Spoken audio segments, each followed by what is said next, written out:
மாட்டு வாழ புடிச்சி மாட கோளம் கடந்து தாமர பூ பறிச்சு தந்தேன் ஐயா என் மச்சினிக்கு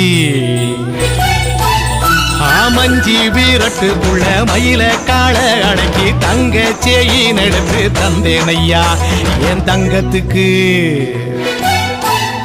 ஏன் ஆனந்திக்கு புடிக்கு முன்னு ஆலமர பொந்துக்குள்ள ஆதியில புடிச்ச கிளி